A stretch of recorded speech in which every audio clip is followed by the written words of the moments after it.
All right, well, welcome everyone.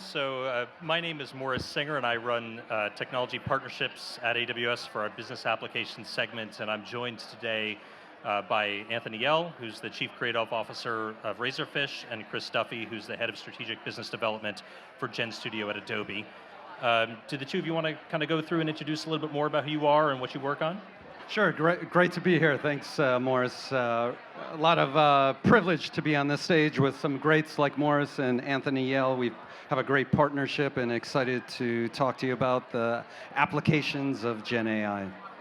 Anthony Yell, Chief Creative Officer of Razorfish. I have to admit, I have an affliction with all things automotive. In my personal life, I must have about 9 or 10 cars. They don't always work all the time, but I'm pretty much into this industry very much so, and looking forward to this conversation.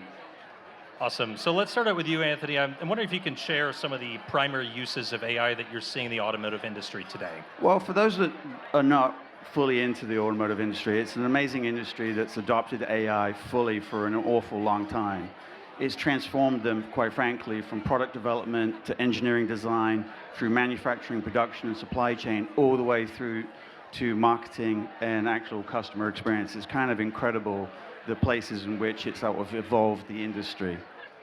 That's fantastic. So I hear really the full arc of use of AI across the entire set of activities and brand touch points all the way on out to product design and the user experience in the vehicle. Maybe you can share some recent examples of what you're seeing and get a little more specific in how AI is being used. Yeah, so I'm sure everybody's familiar with a startup automotive EV brand out of Los Angeles. I won't mention its name, but you know they're around everywhere. They're very fast. The list kind of goes on. They have this morning. Yeah, exactly. They've fully adopted AI in pretty much everything they do in terms of their design ethos and how they actually manufacture the cars. But also, if you've been in one of those cars and you've upgraded, you have the opportunity to realize the actual car is powered by AI and will be fully in the future relative to the camera systems and autonomous driving. On the flip side of that, there's other domestic OEMs that are out there. There's a very big one in the Midwest, Detroit per se. It's got a blue logo. I won't say who it is. But they've used AI and digital twins as a form of manufacturing efficiency. So they're using all of their plants and creating digital twins as a way of determining when things might fail in their manufacturing scenario to be able to actually adapt against that and proactively solve for trying to keep uptime running. And they've actually been able to reduce downtime by about 30%. So you can start to see the extensive scale across the board with which they're using AI. Fantastic. What I'm hearing is that it's really a story of transformation for all these auto companies, and I'm wondering how you're seeing the adoption of AI really transform versus traditional methods. Yeah, well, so you can imagine pre-AI, the product development of a vehicle is a huge amount of money. It takes an awful lot of time. The list kind of goes on. AI has just shortened the distance between research and a vehicle being in the lot by a tremendous amount through all of the stages, as I mentioned, from product design and engineering all the way through to manufacturing. And then also, from a marketing standpoint, helping the marketers gain insights in real time relative to how people are reacting to the products that are in market through analytics. It's kind of amazing. Fantastic. So, Chris, let's bring you into the conversation, particularly on that theme around car marketing and new vehicle launches. How are you seeing AI really help in terms of new vehicle launches? Sure, I think Anthony paints a very accurate picture of the automotive industry. From a macro technical standpoint, we believe this is a Promethean moment in terms of the multimodal aspect for AI to impact all verticals of the automotive industry. Everything from the sensors that you referenced to the in-driving experience to the marketing to the consumer value. So that's from a macro technical standpoint. From a marketing perspective, we think this is really going to drive greater value across the effectiveness and the efficiencies for the creation of the content. And we'll talk about later, I'm sure, the need for personalization. And then thirdly, from the lens of the consumer, ultimately this will unlock greater value across the value chain for the consumer. So kind of latching on to that, thinking about how we understand and predict consumers and consumer behavior, how are you specifically seeing AI come into play there? In all respects, we're big advocates of something we call content supply chain, and essentially that is this recognition that you have to have a connected intelligence platform from end to end. And the vision there is really quite simple. To execute is a little more complex, but the ability to extract CDP data in near real time that then can trigger content creation in near real time, that then triggers media mix modeling in near real time, and then ultimately do measurement and optimization. And that's ultimately the big goal, the big opportunity for AI in automotive. Anthony, you must have some thoughts there as well. I know you and I were talking last night about not just AI in terms of the content production, but thinking about AI to decide kind of what content needs to be produced for whom and how it needs to be personalized. What are you seeing? Well, Chris and I talk about this all the time, right? I mean, like, the people perceive that you can apply AI to everything, and I actually gave a pretty good use case of it relative to the automotive industry. But the reality is, just because you can generate a bazillion assets doesn't mean that you should, right? So the actual problem is not the production, right? We can do that at scale. The actual problem now is the intelligence to be able to determine what to do. One, so that you do the right things, and two, you don't waste an awful lot of electricity, per se, by banging out loads of different versions of things. So in my mind, intelligent content is an incredible, important part of the equation here. It's an interesting point about what should we be doing and what should we not be doing with AI and generative AI. What are some of the considerations or ethical considerations or other considerations around brand and risk? Perhaps, Chris, you have some thoughts there. Sure, absolutely. We at Adobe, we started off on the GenAI journey about 24 months ago, and we very quickly saw the need for an ethics AI board, and so we segmented that into accountability, responsibility, and transparency, and would offer that as a model for inspiration for individual organizations. From an accountability standpoint, everything that we release is fully indemnified, which I think is a really important point to recognize in terms of the liabilities when releasing that type of content. The second is the responsibility. We have some guardrails in place that we don't leverage people's IP, if you're a photographer, if you're a celebrity. And so I think that's quite important as we move into this area where we're, yes, standing on the shoulders of giants, but we shouldn't be taking from the giants. Yeah, and then Razorfish is part of Publicis. Now, we're a founding member of the C2PA, which is about content provenance and authenticity. We're helping define some of the parameters with which you can justify some sort of glass to assets effectively, in terms of like what the pieces are, where they came from, how you actually create an understanding of whether it's authentic or not and how much it's been manipulated. So those are all being developed right now in collaboration with Adobe and other publishers around the world. It's kind of very cool. Anthony, it's a great point. I'm sure many of you may have seen last week the IAB released an initial framework called the Ad ID, which is somewhat of a universal ID. And so this would plug into that, and essentially that's content credentials.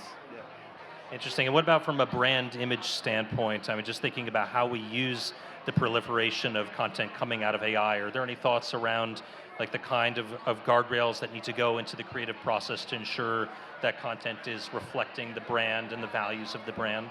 Sure, I think this is what Anthony and his team does so well in terms of the magic of art and science.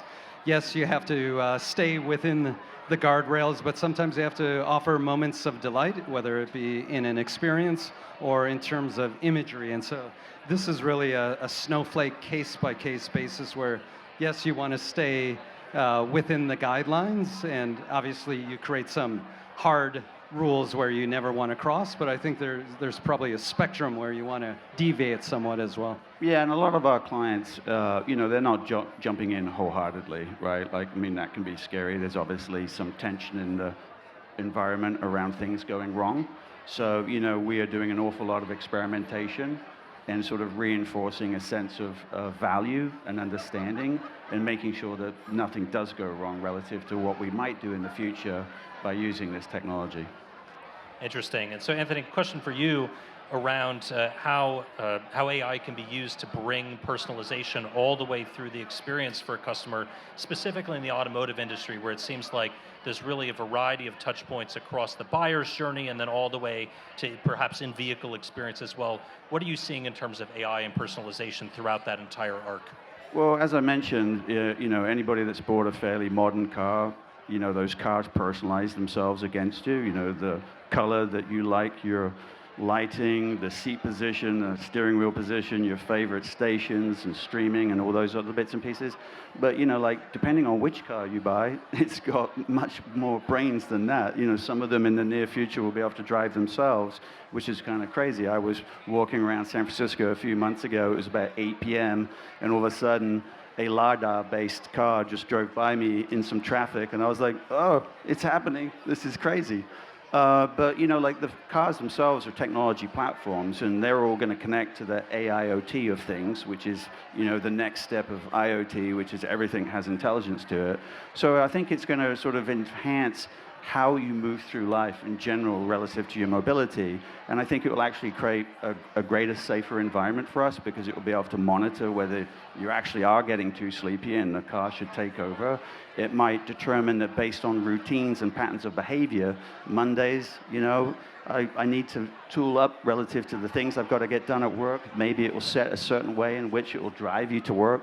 The list kind of goes on. So you'll start to see that it will integrate fully into your life relative to it connecting to the other parts of the technology ecosystem that sort of power how the technology is effectively enabling personalization.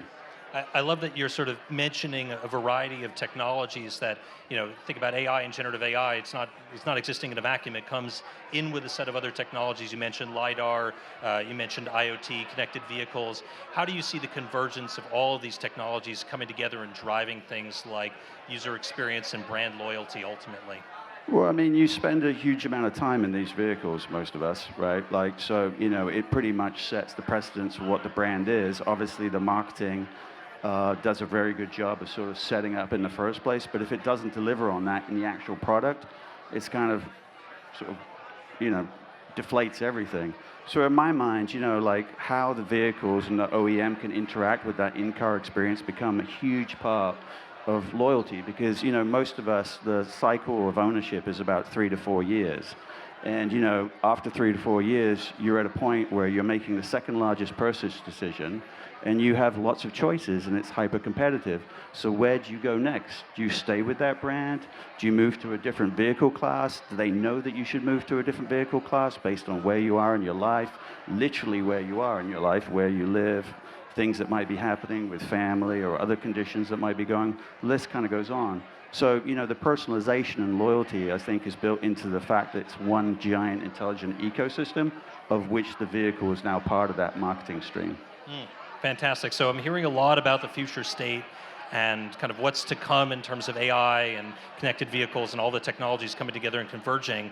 Chris, I'm wondering, it seems like companies are having challenges kind of getting there, right? And so you think about the adoption of AI, and particularly generative AI. What do you see companies having to do to get there, and what are some of the foundational issues they have to resolve first? Yeah, obviously it's strategically very complex, but equally technically very complex. We're seeing upwards of the need for 5 million assets per launch, if you divide that by 10 segments. And so you can just imagine the infrastructure, the team, the processes needed to really achieve that type of scale, and that's where AI and GenAI can really amplify not only the speed, but the scale to get there. With that said, and this is some great learnings in partnership with both of our organizations, is start small, crawl, then walk, and then run. I think that's one of the big learnings I would offer. Hopefully a big takeaway from this conversation is start small, have this spirit of experimentation, and then grow and expand from there. Fantastic. So one of the things that you mentioned, Chris, earlier, a little bit at least alluded to, is this notion of a content supply chain. And for those who have heard of it, or maybe those who haven't even, it probably sounds like that's just technology, but it's a lot more than that, isn't it? So what is content supply chain, and how does that help with some of these challenges that you're raising? Sure. I think it was really founded on this vision, notion, objective to address personalization. I'd offer maybe to embody the spirit of Can, to push the notion of personalization to almost anticipatory experiences. In many ways, personalization is based off of historical data, and now with Gen AI, we can now almost create a new reality because of generative AI. So content supply chain was really founded on that vision. How can you create an end-to-end intelligence platform really to drive the insights that are future-focused and then achieve experiences and content based off of those insights? Interesting. So it sounds like we're really using data to ground the creation and production of content.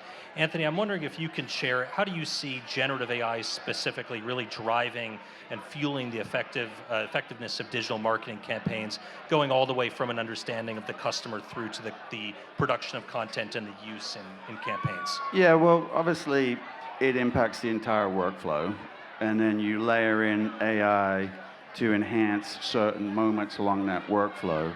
And so, content supply chain isn't just about sort of the throughput of content, it's about the integration between the agencies and all the partners to be able to enable that throughput. So AI by itself is just one part of it, but the connectivity between all those stakeholders is another part of it. So to us, it's like, again, speaking to content, if you don't have the intelligence in the first place to actually create the right type of content, it just becomes a little bit of honestly, a bit of a waste of time. So for us, we're heavily focused on making sure that we have the data and the insights to be able to articulate what we need to do to make sure that we're creating the exact right type of content at the right volume to distribute and optimize in market. Interesting. Let's talk a little bit about what it takes for an automotive company, really a company in any industry, to get started here.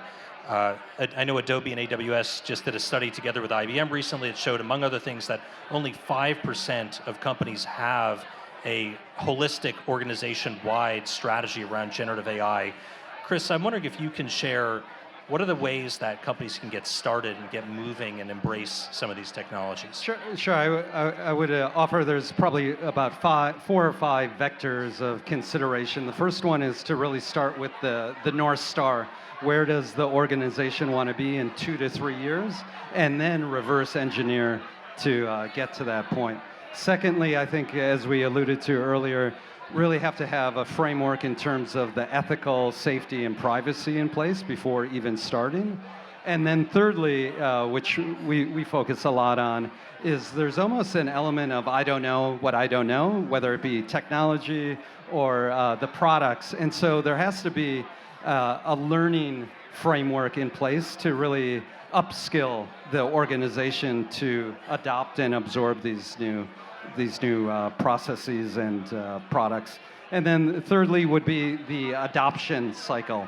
In many ways, we've been here before with the digital transformation, and this is not unlike that, maybe at a greater scale. But I think one big learning we may have learned from the digital transformation is the digital center of excellence may have worked for that era, but it probably won't work for the AI area because it was very isolated and it was almost a finger-waving entity. And so this is really a shared contract across all of the teams up and down the organization.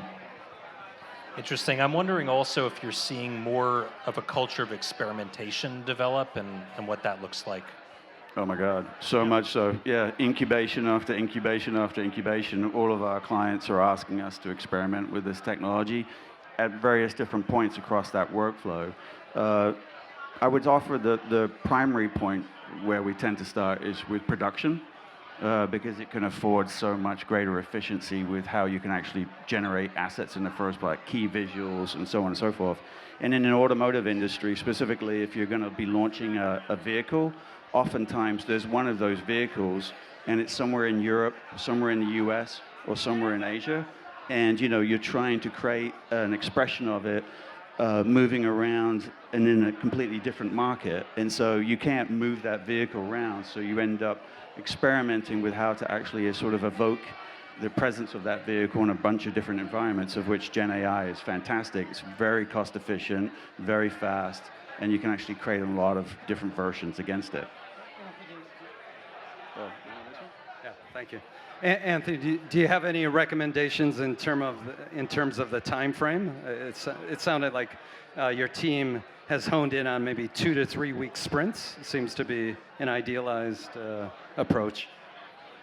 Well, yeah, I mean, depending on what it is, you know, yeah, we try to be very expedient in terms of the experimentation because I think we're trying to build momentum and trust and belief. And so, yeah, we try to be very efficient with how we're sort of exploring what the specific ask is, how to actually deliver value against that extremely quickly so that the clients can feel comfortable to continue to move forward, like with those baby steps that lead to bigger steps that lead to even bigger steps. Interesting. Chris, in the final couple of minutes here, I'm wondering if you can share some thoughts about how to take this kind of cross-industry, going not just in terms of automotive, but what are you seeing really more across the board?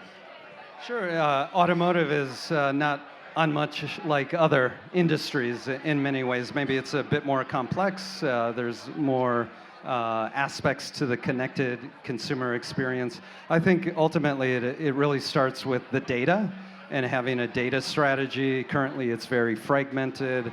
We're seeing a lot of focus on CDP, the need for CDP. Some technical, really interesting approaches or hybrid approaches with CDP. Now it can be localized, but smaller lakes around it, I think is going to be quite exciting. And that's really where AWS can really amplify that opportunity as well. Sure. Okay, I think we have time for maybe 1 or 2 audience questions if there are any. I think there was a mic floating around at one point. Looks like there it is on the side. Any questions for our panelists? Oh, look at that. Question in the back. Chris, can you just talk a little bit more about the localization piece and how you're thinking about leveraging that and what that looks like? Yeah, in many ways, we're reinventing the term localization. Is that the most meaningful approach?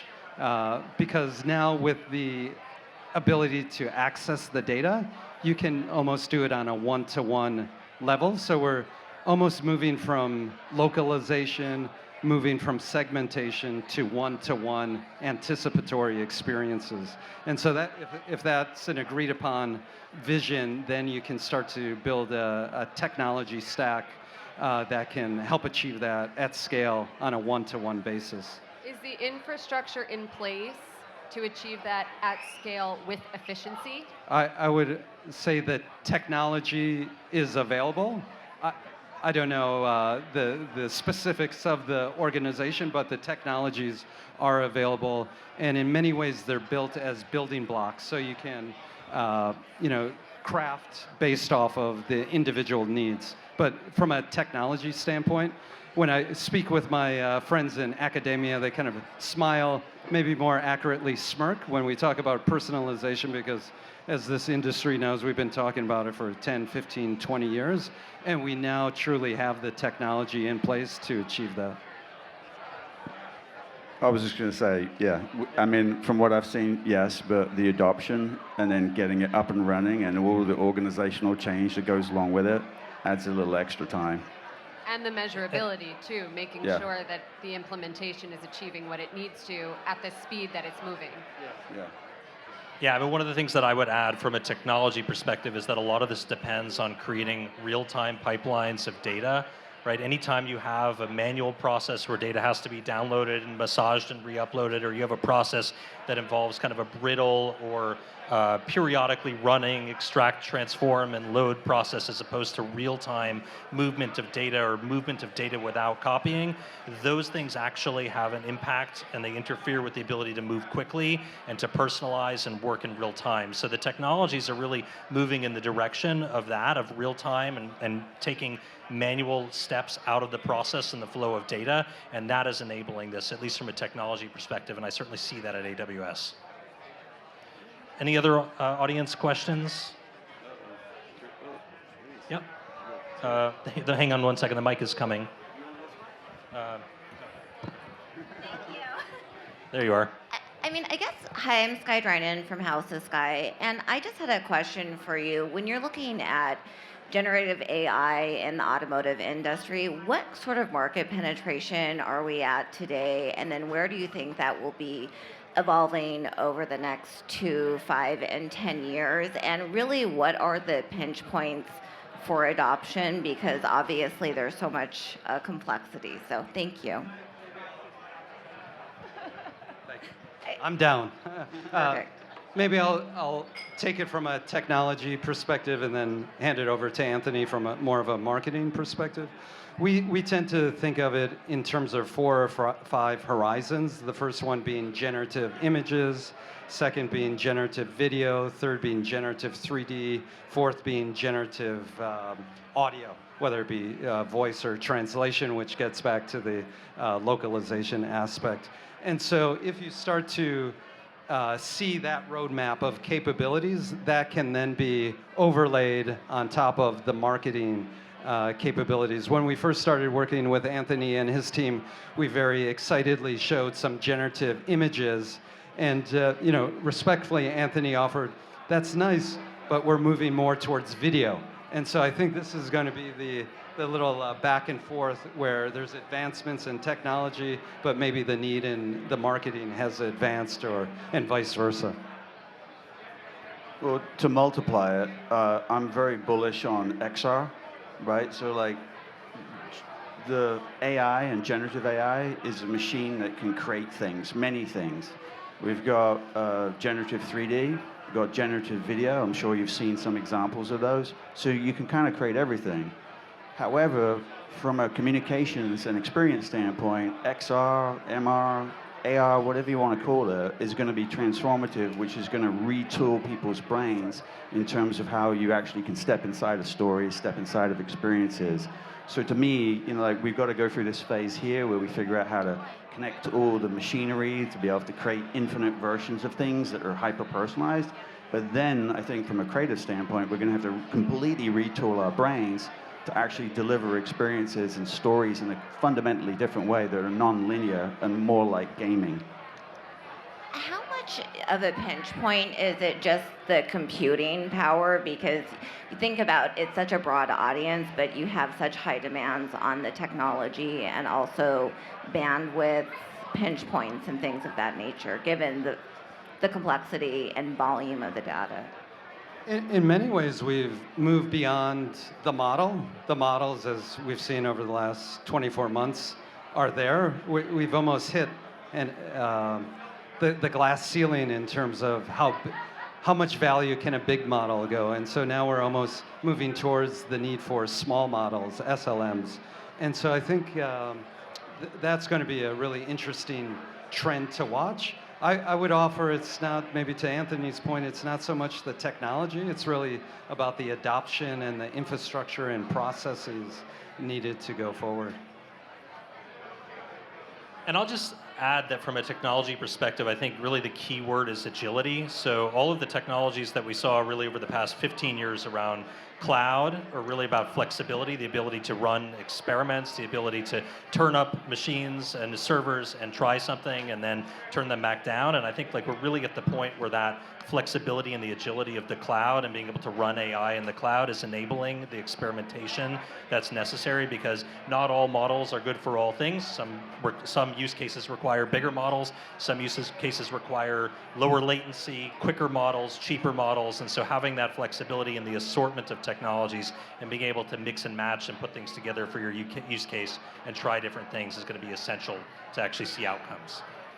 Thank you very much. This has been such an amazing panel, so thank you.